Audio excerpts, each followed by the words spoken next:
दोस्तों कैसे हैं आप सब। मुझे उम्मीद है आप लोग बहुत अच्छे होंगे। दोस्तों आज हो चुका है 24 जून 2021। तो आज की बिहार की टॉप न्यूज लेकर आए हैं आपके लिए। दोस्तों वीडियो स्टार्ट करने से पहले आपसे एक रिक्वेस्ट है, अगर आप नए आए इस चैनल पर तो फिर चैनल को सब्सक्राइब करके बेल आइकन को भी प्रेस कर दीजिए और साथ में वीडियो को लाइक कर दीजिए, अपने दोस्तों के साथ शेयर भी कीजिए। तो चलिए दोस्तों स्टार्ट करते हैं आज की पूरे बिहार की टॉप न्यूज।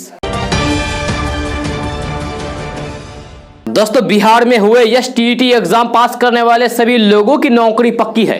जी हाँ, क्योंकि विभाग ने सिर्फ उन लोगों का ही रिजल्ट जारी किया है जो लोग पास हैं। जी हाँ, तथा जो मेरिट लिस्ट में शामिल है इन लोगों की नौकरी लगभग तय मानी जा रही है। ताजा रिपोर्ट के अनुसार विभाग ने 9वीं और 10वीं के लिए कुल 25,270 सीट तय की थी, जबकि 11वीं और 12वीं के लिए 12,170 सीटें तय की गई थी। इसमें कुल 30,676 अभ्यर्थी पास हुए हैं, जबकि 6,794 सीटें खाली रह गई है। आपको बता दें कि बिहार एसटीईटी में जिन अभ्यर्थियों को पास किया गया है उन्हें पहले दौर के काउंसलिंग में बुलाया जाएगा, जहां इनके दस्तावेजों की जांच की जाएगी। इसके बाद इन्हें सीधे ज्वाइन कराया जाएगा। इसको लेकर विभाग ने तैयारियां शुरू कर दी है।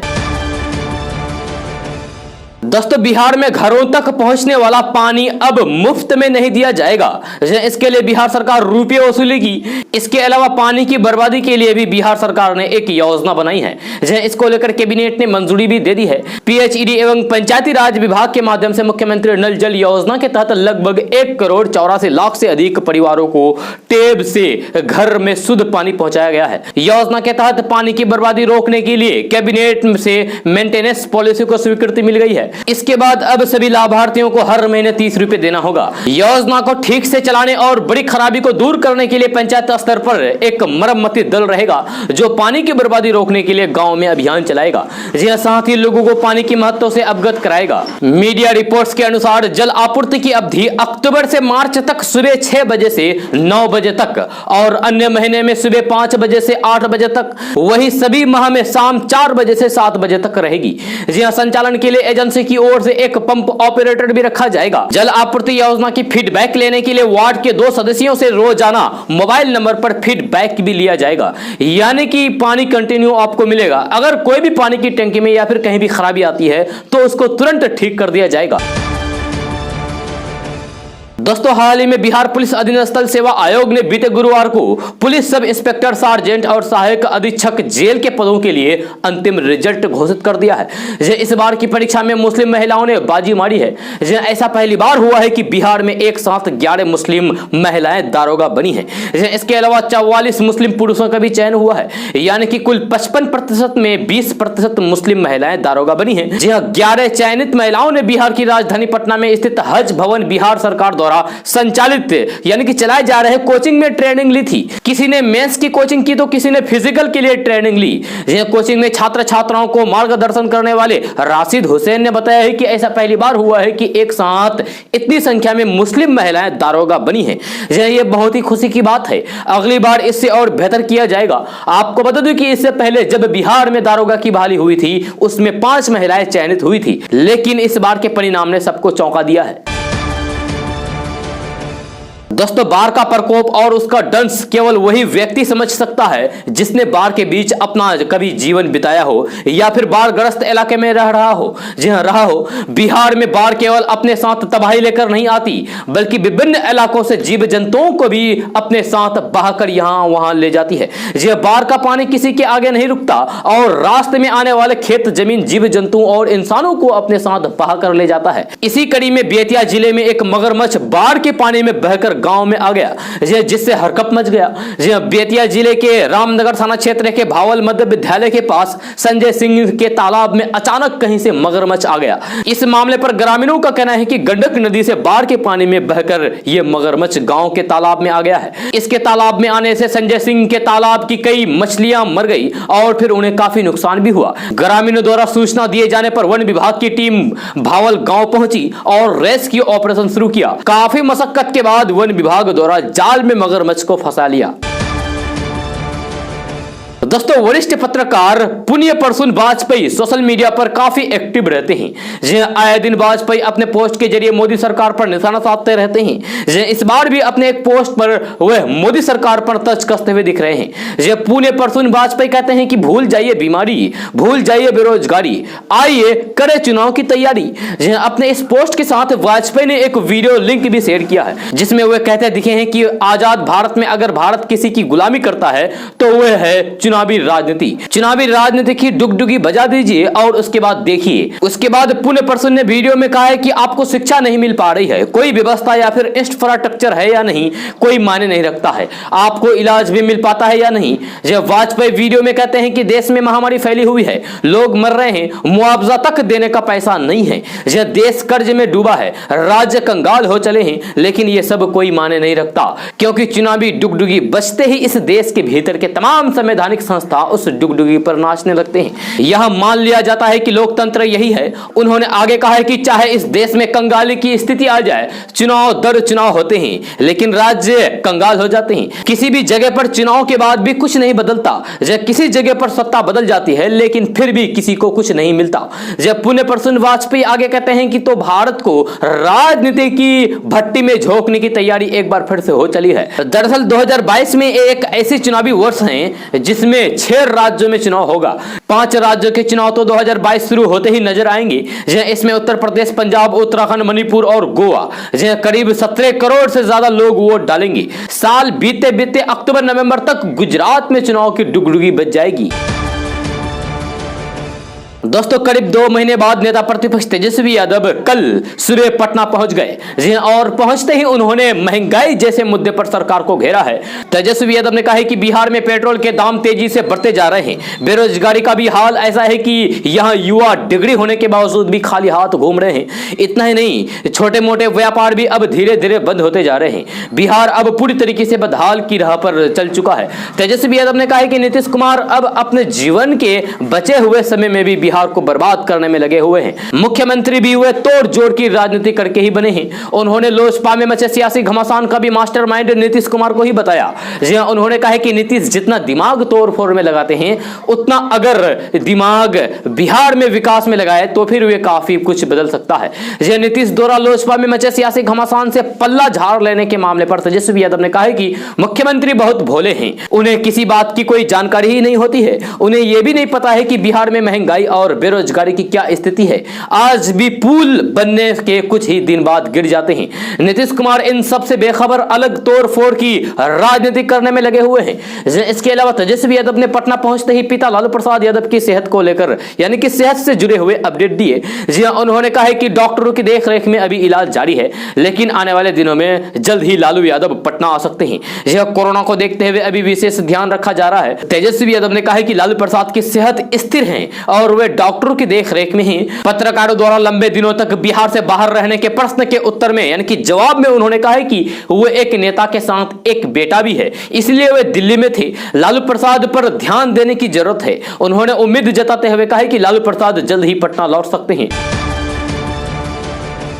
दोस्तों साल 2021 आधा खत्म होने वाला है। जी 7 दिन बाद जुलाई महीने की शुरुआत होने वाली है। जुलाई की शुरुआत के साथ ही कई बैंकिंग नियमों में बदलाव होने वाला है।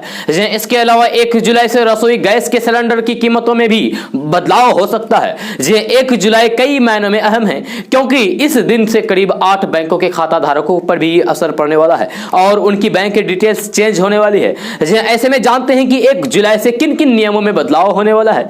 जी साथ ही जानेंगे कि 1 जुलाई से बदलने वाले नियमों को लेकर क्या किया जाना है, क्योंकि कुछ ऐसे नियम हैं जिनके बदलने से पहले ही आपको ध्यान देने की आवश्यकता है। ऐसा ना करने पर आपको मुश्किल भी हो सकती है और अकाउंट में पैसे क्रेडिट होने पर दिक्कत हो सकती है। तो सबसे पहले बात करते हैं IFSC कोड के बारे में। तो IFSC कोड में बदलाव होगा। जी हाल ही में कई बैंकों का दूसरे बैंक में विलय किया गया है। जिन बैंकों को विलय किया गया है उनके खाता धारक के IFSC कोड बदल दिए गए हैं। IFSC कोड में बदलाव हुए तो काफी टाइम हो गए हैं, लेकिन लेकिन अभी तक पुराने कोड से भी ट्रांजैक्शन हो रहा था। जी हालांकि 1 जुलाई से पुरानी IFSC कोड से ट्रांजैक्शन नहीं होगा और सभी बैंक धारकों को अपना नया IFSC कोड पता करना अनिवार्य है। उसके बाद बात करते हैं कि SBI ने कई नियम बदल दिए हैं। तो स्टेट बैंक ऑफ इंडिया यानी कि SBI ने अपने basic saving bank deposit account यानी कि BSBD खाता धारकों के लिए कई नियमों में बदलाव किए हैं। जी इन नियमों के अनुसार अब हर महीने बैंक या फिर ATM से सिर्फ 4 बार ही पैसे विड्रॉल किए जा सकेंगे।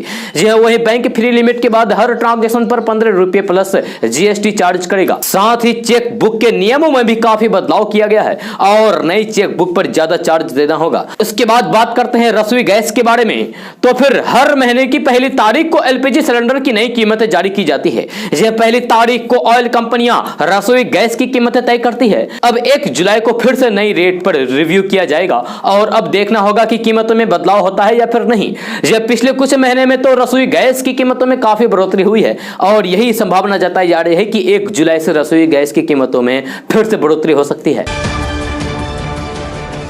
दोस्तों, उत्तर प्रदेश में विधानसभा चुनाव से पहले भाजपा की सहयोगी निषाद पार्टी के अध्यक्ष संजय निषाद ने सत्तारूढ़ पार्टी से बड़ी मांग की है। जहां उनका कहना है कि भाजपा ने हमसे 1 कैबिनेट पोस्ट और 1 राज्यसभा सीट देने का वादा किया था। अब हमारी मांग है कि आगामी चुनाव में भाजपा की ओर से उन्हें उप मुख्यमंत्री का चेहरा बनाया जाए। जी हां, संजय निषाद ने दावा किया है कि यूपी में निषाद समुदाय के 18% वोट हैं। जी हां, राज्य की 160 सीटों पर निषाद समुदाय का प्रभाव है। भाजपा को इसका पूरा फायदा मिलेगा। संजय निषाद ने संवाददाताओं से कहा कि उन्होंने यानी कि भाजपा हमसे कैंडिडेट पद और राज्यसभा सीट देने का वादा किया था। 2022 के विधानसभा चुनाव में मुझे उप मुख्यमंत्री का चेहरा होना चाहिए। जी हां, अगर वे हमें चोट पहुंचाएंगे तो फिर वो भी खुश नहीं रहेंगे। हम अपने आरक्षण के मुद्दे के लिए संघर्ष कर रहे हैं। निषाद का दावा है कि प्रदेश में 160 विधानसभा क्षेत्र निषाद के पास है और यहां 70 सीटें ऐसी हैं जहां निषाद समुदाय की आबादी 75,000 से ज्यादा है। निषाद पार्टी 100 सीट जीतने का संकल्प लेकर बूथ स्तर पर काम कर रही है। हमें CM नहीं सही लेकिन उप मुख्यमंत्री पद का चेहरा बनाकर चुनाव में जाने से भाजपा को बड़ा लाभ होगा और हमें उप मुख्यमंत्री बनना चाहिए।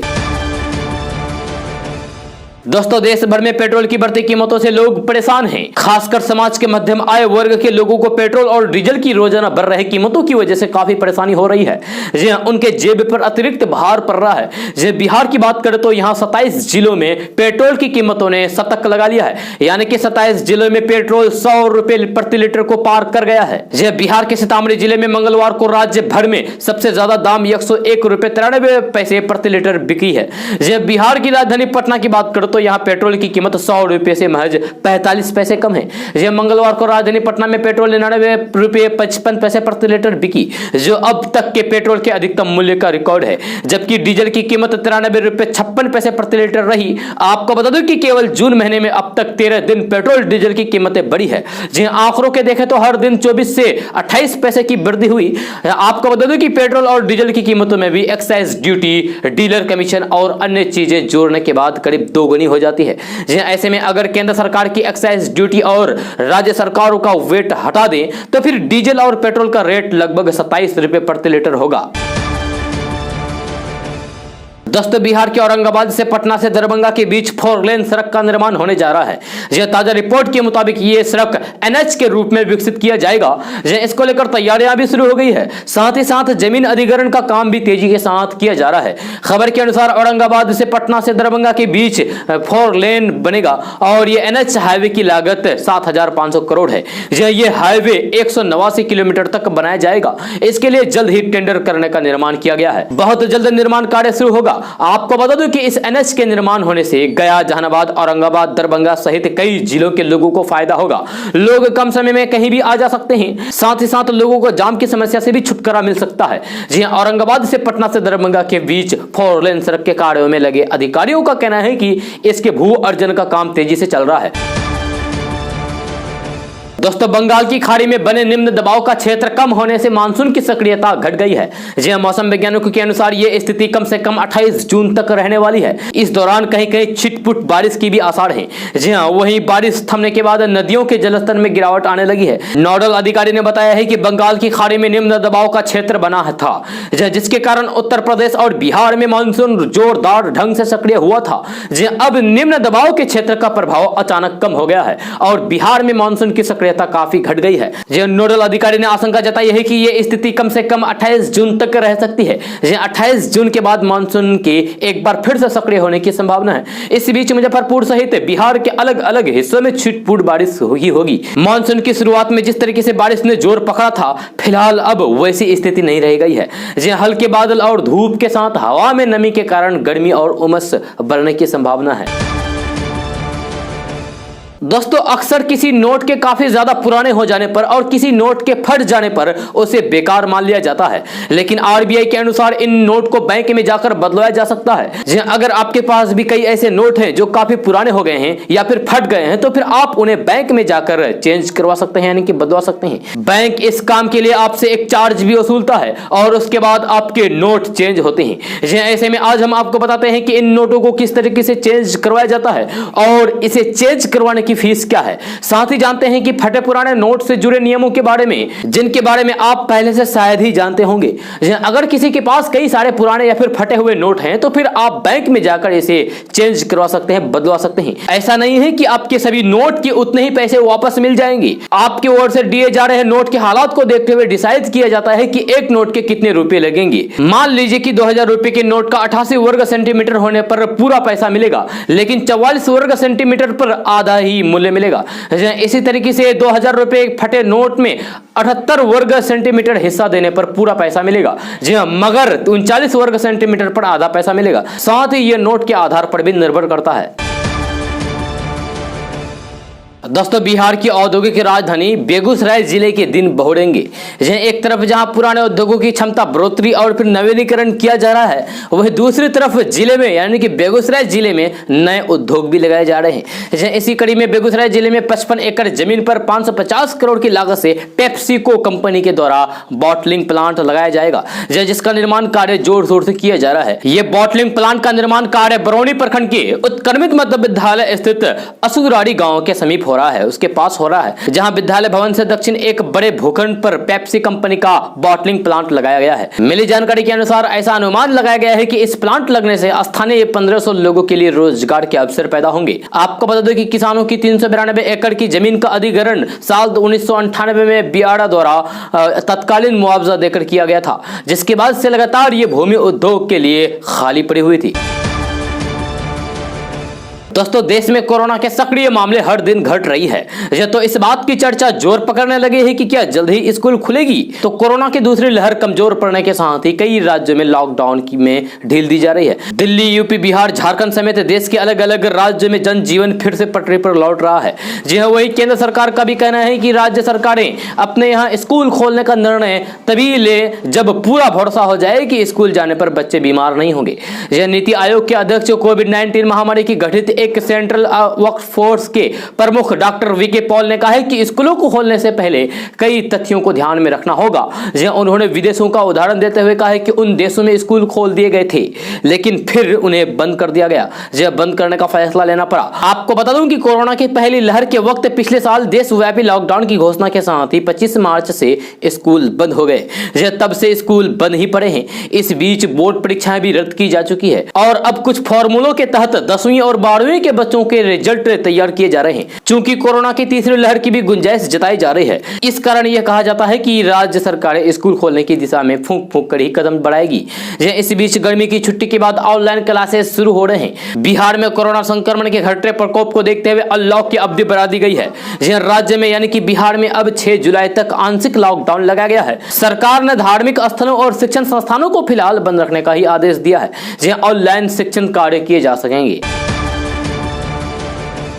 दोस्तों, धर्मांतरण यानी कि धर्म परिवर्तन के आरोप में पकड़े गए मोहम्मद उमर गौतम और जहांगीर आलम के खिलाफ अब गैंगस्टर एक्ट लगाया जाएगा। इसके साथ ही दोनों आरोपियों के खिलाफ रासुका एक्ट के तहत कार्रवाई की जाएगी। उत्तर प्रदेश के मुख्यमंत्री योगी आदित्यनाथ की तरफ से इसके निर्देश भी दिए गए हैं। पुलिस के मुताबिक धर्मांतरण का पूरा काम दिल्ली के जामिया नगर से कंट्रोल किया गया। सूत्रों से मिली जानकारी के अनुसार अब इस पूरे प्रकरण पर एनआईए भी अपनी नजर बनाए हुए हैं। धर्मांतरण में विदेशों से हो रही फंडिंग के खुलासे के बाद अब केंद्रीय जांच एजेंसियां सतर्क हो गई है। फिलहाल तो अभी दोनों आरोपियों से एसटीएस की टीम पूछताछ कर रही है, लेकिन माना जा रहा है कि अब जल्द ही केंद्रीय जांच एजेंसियां भी दोनों के इस मामले की जानकारी लेंगे। जहां बताया जा रहा है कि इस मामले में यूपी समेत 6 राज्यों के बच्चों को शिकार बनाया गया। ये सूत्रों के हवाले से बताया जा रहा है। सूत्रों के मुताबिक नोएडा के जिस मुखबादिर स्कूल के बच्चों को धर्म परिवर्तन के लिए शिकार बनाया गया, उसमें उत्तर प्रदेश के बच्चों के साथ साथ हरियाणा, हिमाचल प्रदेश, दिल्ली, उत्तराखंड के छात्र भी शामिल है। अब एसटीएस की एक टीम नोएडा पुलिस के साथ मिलकर इस स्कूल के लोगों से भी पूछताछ कर रही है। दोस्तों, भोजपुरी एक्टर और सिंगर खेसारी लाल यादव ने मंगलवार को समाजवादी पार्टी के राष्ट्रीय अध्यक्ष अखिलेश यादव से मुलाकात लखनऊ में उनके आवास पर की है। जी हां, खुद अखिलेश यादव ने अपनी और खेसारी की तस्वीर ट्वीट करके इस बात की जानकारी दी। जी हां, समाजवादी पार्टी के अध्यक्ष अखिलेश यादव ने तस्वीर के साथ कैप्शन में लिखा है कि खेसारी से मुलाकात हुई और 22 में 22 किल के संकल्प की बात हुई। जी, इस फोटो के सामने आने के बाद सियासी गलियारों में चर्चा होने लगी है कि खेसारी लाल यादव आगामी उत्तर प्रदेश विधानसभा चुनाव में समाजवादी पार्टी के लिए प्रचार कर सकते हैं। इस बात के भी क्यास लगाए जा रहे हैं कि आने वाले दिनों में यानी कि आने वाले समय में खेसारी समाजवादी पार्टी में शामिल हो सकते हैं। आपकी जानकारी के लिए बता दूं कि खेसारी लाल यादव कई मौके पर भाजपा की आलोचना भी कर चुके हैं। दोस्तों, देश में पेट्रोल और डीजल की कीमतों ने तमाम रिकॉर्ड तोड़ दिए हैं। जो बीते करीब 1.5 महीने में लगातार पेट्रोल डीजल के दाम बढ़े हैं। इसको लेकर कांग्रेस सांसद यानी कि कांग्रेस के पूर्व अध्यक्ष राहुल गांधी ने नरेंद्र मोदी सरकार को निशाने पर लेते हुए कहा कि चुनाव के वक्त ही ईंधन के दाम कम होंगे, यानी कि पेट्रोल डीजल के दाम कम होंगे उसी वक्त जब चुनाव होंगे। अभी राहत की उम्मीद ना कीजिए। 2 मई को 5 राज्यों के विधानसभा चुनाव के नतीजे आने के बाद से लगातार पेट्रोल के दाम बढ़ रहे हैं। जो वही चुनाव के वक्त दाम लगातार स्थिर रहे थे, यानी कि जिस वक्त चुनाव हुए थे उस वक्त पेट्रोल डीजल के दाम नहीं बढ़े थे, लेकिन जैसे ही चुनाव खत्म हुआ वैसे ही पेट्रोल डीजल के दाम बढ़ने शुरू हो गए हैं। दोस्तों, पटना में मवेशी पालकों द्वारा गोबर को सड़क पर या फिर नाला में फेंकने पर 500 रुपए जुर्माना लगेगा। यह निगम की ओर से इसे सख्ती से लागू करने की तैयारी है। इसे लेकर 25 जून को निगम सशक्त अस्थायी समिति की बैठक में निर्णय लिया जाएगा। इसके अलावा अन्य 10 प्रस्ताव पर भी चर्चा होगी। बैठक में निगम क्षेत्र में कचरा प्रबंधन के तहत मवेशी पालकों के द्वारा गोबर को जहां तहां फेंकने वालों के खिलाफ जुर्माना लगाने के निर्णय लिया जाएगा। जी हाँ, निगम की ओर से 21 जनवरी 2021 को निगम बोर्ड की बैठक में इस प्रस्ताव को लाया गया था, लेकिन बैठक में उपस्थित सांसद रामकृपाल यादव ने इसका विरोध करते हुए जुर्माना राशि पर पूर्ण विचार करते हुए इसके लिए व्यवस्था करने की बात कही थी। इससे यह प्रस्ताव लागू नहीं हुआ। फिर से इस प्रस्ताव को लागू करने की तैयारी है। दोस्तों, बिहार के मुख्यमंत्री नीतीश कुमार अपनी आंखों का इलाज कराने दिल्ली आए हुए हैं। इस दौरान सियासी सरगर्मी काफी बड़ी हुई है। इस बीच जनसंख्या नियंत्रण कानून को लेकर सीएम नीतीश कुमार से जब सवाल किया गया तो उन्होंने कोई सटीक जवाब नहीं दिया। सीएम नीतीश कुमार बात को घुमाते हुए नजर आए। सीएम नीतीश कुमार ने जनसंख्या नियंत्रण कानून का खुलकर समर्थन की नहीं किया, लेकिन राजनीतिक नुकसान की भी भरपाई साथ ही साथ कर दी। उन्होंने कहा कि बिहार में जनसंख्या पहले से ज्यादा थी लेकिन अब नहीं है। इसके बाद सीएम नीतीश कुमार ने एक सर्वे का जिक्र किया। उन्होंने कहा कि एक सर्वे के हिसाब से अगर लड़की 10वीं पास है तो जनसंख्या औसत में बिहार देश के बराबर है। जी हां, वहीं अगर लड़की 12वीं पास है तो जनसंख्या औसत में बिहार देश से कम है। सीएम नीतीश कुमार ने आगे कहा है कि इसीलिए फैसला लिया गया है कि हर पंचायत में उच्च माध्यमिक विद्यालय खोले जाएंगे। अगर लड़कियां पढ़ेगी तो फिर प्रजनन प्रतिशत में कमी आएगी और जनसंख्या कम होगी। दोस्तों, उत्तर प्रदेश में कानपुर देहात के राजपुर ब्लॉक के छोलापुर गांव में खरंजा निर्माण करने के दौरान जेसीबी से मिट्टी खोदाई करते समय एक टीले से 100 से 140 साल पुराने चांदी के 90 सिक्के मिले हैं। इस मामले की जानकारी मिलने के बाद गांव के लोगों की भीड़ जमा हो गई। इससे पहले जेसीबी ड्राइवर ने साथियों के साथ मिलकर सिक्कों का बंटवारा कर दिया। घटना की सूचना मिलने पर पहुंची पुलिस ने जेसीबी ड्राइवर से सख्ती से पूछताछ की तो फिर 90 में 72 सिक्के बरामद कर लिए। यह मामला कानपुर देहात के राजपुर ब्लॉक के छोलापुर गांव का है। जानकारी के मुताबिक ये चांदी के सिक्के 100 से 140 साल पुराने हैं। दोस्तों, कोरोना संक्रमण के दूसरे लहर की रफ्तार धीमी पड़ते ही अब धीरे धीरे जिंदगी पटरी पर लौट रही है। बढ़ते संक्रमण को देखते हुए ट्रेन और फ्लाइट्स की संख्या भी कम कर दी गई थी। इसी बीच रेल यात्रियों के लिए राहत बड़ी खबर सामने आई है। यह भारतीय रेलवे ने 24 जून से 8 जोड़ी स्पेशल यात्री ट्रेनों की सेवाएं बहाल करने का फैसला लिया है। पूर्व मध्य रेलवे के मुख्य जनसंपर्क अधिकारी राजेश कुमार ने कहा है कि गर्मी से भीड़ को दूर करने के लिए 24 जून से मुजफ्फरपुर से नरकटियागंज, पटना से भभुआ रोड, गया और आरा के रास्ते दानापुर दानापुर, राजगीर, धनबाद, रांची, हावड़ा, धनबाद, रांची, देवघर और गया धनबाद रूट्स पर विशेष ट्रेन यानी कि यात्री ट्रेनों की सेवाएं बहाल कर दी जाएगी। दोस्तों, नेता प्रतिपक्ष तेजस्वी यादव आज करीब 2 महीने के बाद पटना लौट आए हैं। जी हां, और अब इसी के साथ बिहार में सियासत शुरू हो गई है। राजनीतिक दलों के नेताओं के बीच बयानबाजी अब एक के बाद एक शुरू हो गई है। जी हां, वही तेजस्वी यादव के पटना लौटते ही भाजपा प्रदेश अध्यक्ष डॉक्टर संजय जायसवाल ने उन पर हमला बोल दिया। इस दौरान उन्होंने नेता प्रतिपक्ष तेजस्वी यादव को टूरिस्ट करार दे दिया। जी हां, उन्होंने तेजस्वी यादव पर तंज कसते हुए कहा कि बिहार में पर्यटन के लिए जिस तरीके से बाहर के राज्य और देशों से लोग आते हैं, ठीक वैसे ही यहाँ के नेता प्रतिपक्ष तेजस्वी यादव भी कुछ दिनों के लिए टूरिस्ट की तरह ही ठहरने आए हैं। इसके साथ ही संजय जायसवाल ने तेजस्वी यादव का स्वागत भी किया।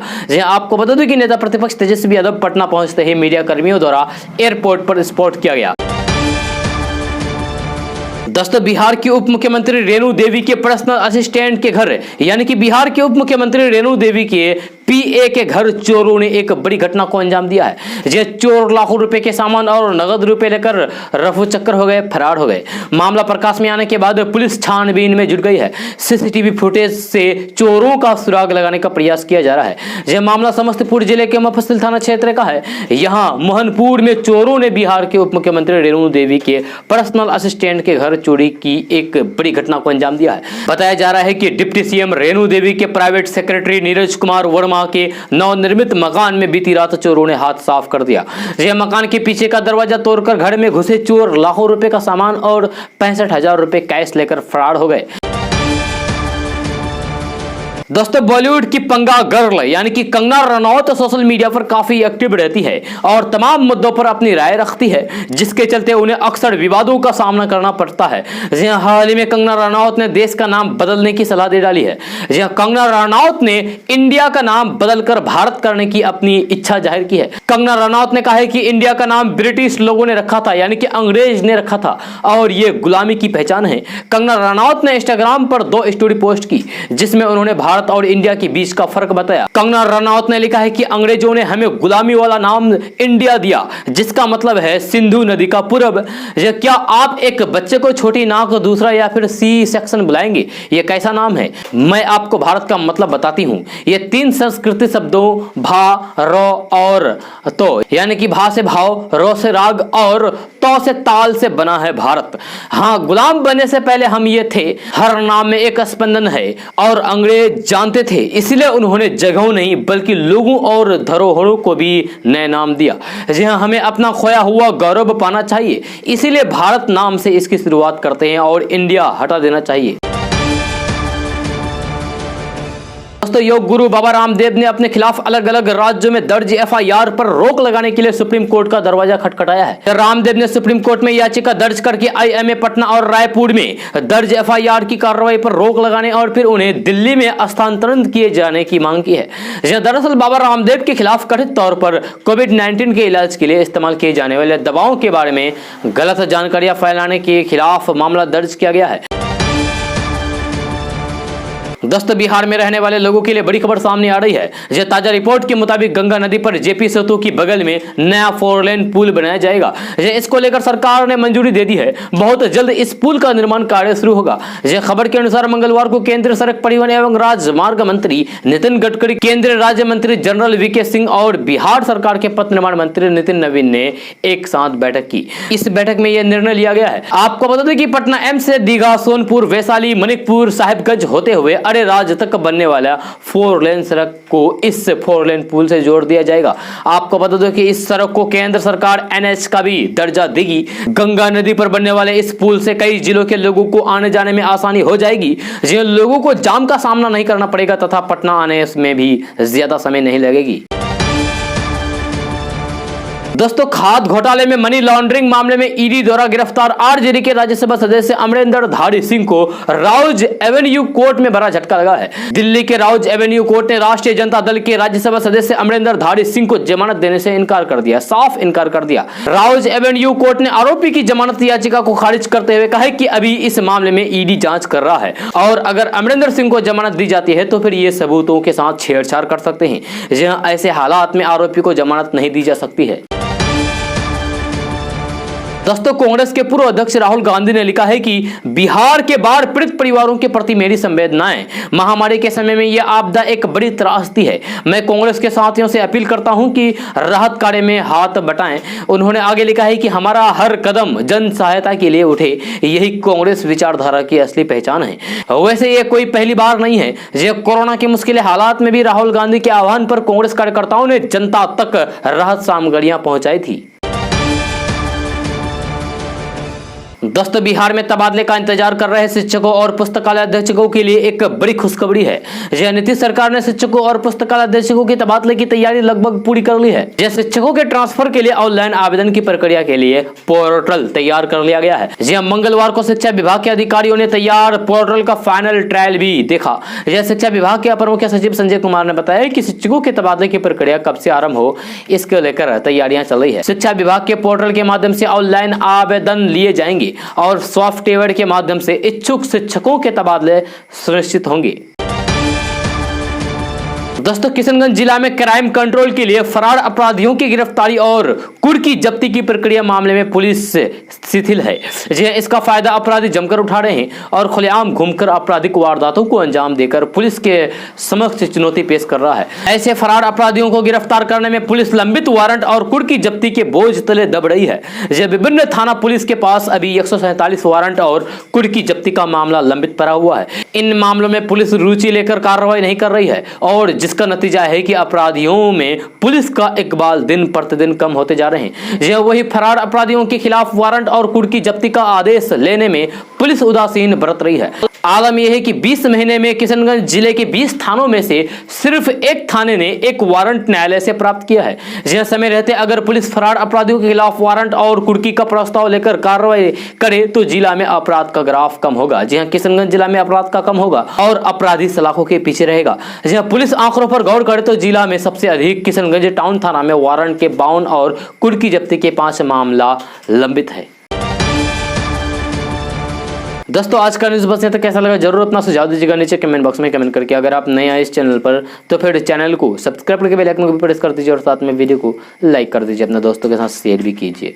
तो चलिए दोस्तों, फिर मिलते हैं अगले वीडियो में। जय हिंद, जय बिहार।